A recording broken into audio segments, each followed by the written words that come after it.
सभी जानते हैं कि जगन्नाथ रथ यात्रा हर और बड़ी ही धूमधाम से निकाली जा रही है। चाहे कोई गांव हो या फिर बड़ा शहर, हर जगह पर आपको जगन्नाथ रथ यात्रा की धूम देखने को मिलेगी।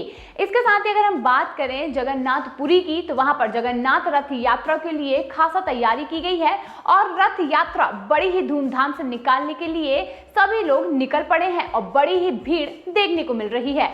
सनातन धर्म में जगन्नाथ रथ यात्रा का बहुत ही खास महत्व है। बताते चले कि मान्यताओं के अनुसार रथ यात्रा निकालकर भगवान जगन्नाथ को प्रसिद्ध गुंडीचा माता मंदिर पहुंचाया जाता है, जहां पर भगवान 7 दिनों तक आराम करते हैं। इस दौरान गुंडीचा माता मंदिर में खास तैयारी होती है और मंदिर की सफाई के लिए इंद्रद्युम्न सरोवर से जल लाया जाता है। इसके बाद भगवान जगन्नाथ की वापसी की यात्रा शुरू होती है।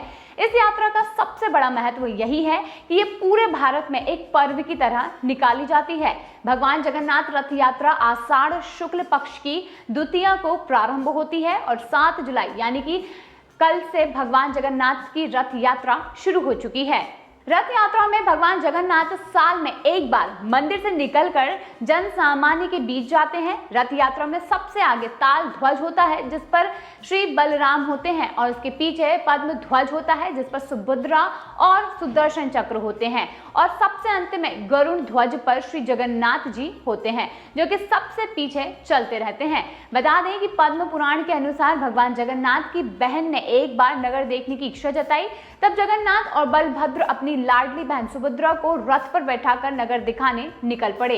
इस दौरान वे मौसी के घर यानी कि गुंडीचा भी गए और यहाँ पर 7 दिन ठहरे। तभी से जगन्नाथ यात्रा निकालने की परंपरा चली आ रही है। नारद पुराण और ब्रह्म पुराण में भी इसका जिक्र है। मान्यताओं के मुताबिक मौसी के घर पर भाई बहन के साथ भगवान खूब पकवान खाते हैं और फिर वह बीमार पड़ जाते हैं। उसके बाद उनका इलाज किया जाता है और फिर स्वस्थ होने के बाद ही लोगों को दर्शन देते हैं। भगवान जगन्नाथ की मुख्य लीला भूमि ओडिशा की पुरी है। बताते चले कि पुरी को पुरुषोत्तम पुरी भी कहा जाता है। राधा और श्री कृष्ण की युगल मूर्ति के प्रतीक स्वयं श्री जगन्नाथ जी हैं, यानी कि राधा कृष्ण को मिलाकर उनका स्वरूप बना है और कृष्ण भी उनके एक अंश हैं। ओडिशा में भगवान जगन्नाथ, बलभद्र और सुभद्रा की काष्ठ यानी कि लड़कियों की अर्धनिर्मित मूर्तियां स्थापित की गई हैं। इसके साथ ही इन मूर्तियों का निर्माण महाराजा इंद्रद्युम्न ने करवाया था। आषाढ़ मास के शुक्ल पक्ष की द्वितीय के अवसर पर यानी कि रविवार को महाप्रभु भगवान जगन्नाथ की रथ यात्रा ओडिशा के पुरी में शुरू हो चुकी है।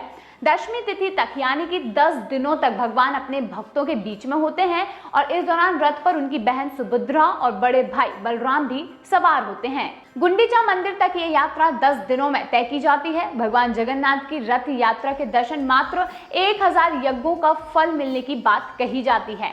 इस रथ यात्रा में सबसे आगे ताल ध्वज पर बलराम जी चलते हैं और उनके पीछे पद्म ध्वज पर मां सुभद्रा और सुदर्शन चक्र को विराजमान किया जाता है और सबसे पीछे गरुड़ ध्वज पर स्वयं भगवान जगन्नाथ चलते हैं। स्कंद पुराण में भी रथ यात्रा का पूरा विवरण दिया गया है। बताया ये गया है कि रथ यात्रा के पीछे कीर्तन करते हुए चलने वाले भक्त पुनर्जन्म के चक्र में मुक्त हो जाते हैं और ये कहा जाता है कि राजा इंद्रद्युम्न ने इस परंपरा को शुरू किया था। भगवान जगन्नाथ के महाप्रसाद में 7 प्रकार के चावल, 4 प्रकार की दाल, 9 तरह की सब्जियां और कई प्रकार की मिठाइयां परोसी जाती हैं। हालांकि मिठाइयों में शक्कर की जगह गुड़ का इस्तेमाल होता है। मंदिर में आलू, टमाटर और गोभी फूलों का भी इस्तेमाल नहीं किया जाता है। रविवार को सिंह द्वार से महाप्रभु की सवारी प्रस्थान करेगी। वहीं राष्ट्रपति द्रौपदी मुर्मू भी इस दौरान रथ यात्रा में भगवान का आशीर्वाद लेने पहुंचने वाली हैं। सबसे पहले पुरी मठ के शंकराचार्य रथ का पूजन करते हैं और उसके बाद ओडिशा के महाराज गजपति सोने की झाड़ू से बुहार कर साफ सफाई करते हैं। इस बार दिव्य सिंह देव इस रस्म को पूरा करने जा रहे हैं। 8 जुलाई या फिर 9 जुलाई को महाप्रभु की सवारी गुंडीचा मंदिर तक पहुंच जाएगी। 8 से 15 जुलाई तक वहीं पकवानों का महाप्रसाद उन्हें चढ़ाया जाएगा। रथ यात्रा का समापन होने के साथ ही इन्हें वापस मंदिर में ले जाया जाता है। फिलहाल धड़ी पहांदी रस्म निभाई गई है, जिसके तहत प्राचीन वाद्य यंत्रों को ध्वनि के समान गूंजते हुए देखा जा सकता है और इसके साथ ही रथों की प्रतिष्ठा पूजा भी कर ली गई है। राजा इंद्रद्युम्न द्वारा इस परंपरा को शुरू किए जाने की बात पुराणों में वर्णित की गई है, यानी कि जगन्नाथपुरी में अब जगन्नाथ रथ यात्रा की भव्य शोभा यात्रा देखने को मिल रही है। इसके साथ ही और भी कई शहरों पर जगन्नाथ रथ यात्रा बड़ी ही धूमधाम से निकाली जा रही है। इस यात्रा में ढेरों लोग आपको भक्ति में लीन दिखाई देंगे। आपको बताते चलें कि जगन्नाथ रथ यात्रा को लेकर ओडिशा पुरी में काफी ज्यादा सुरक्षा व्यवस्था भी की गई है, क्योंकि भीड़ को देखते हुए किसी भी प्रकार का कोई भी नुकसान ना हो, इस बात का भी ध्यान रखा जाता है। तो दोस्तों, जगन्नाथ रथ यात्रा के लिए क्या आप भी काफी ज्यादा खुश हैं और आप भी उस यात्रा को देख पा रहे हैं? तो आपके क्या विचार हैं, कमेंट सेक्शन में जरूर शेयर कीजिए।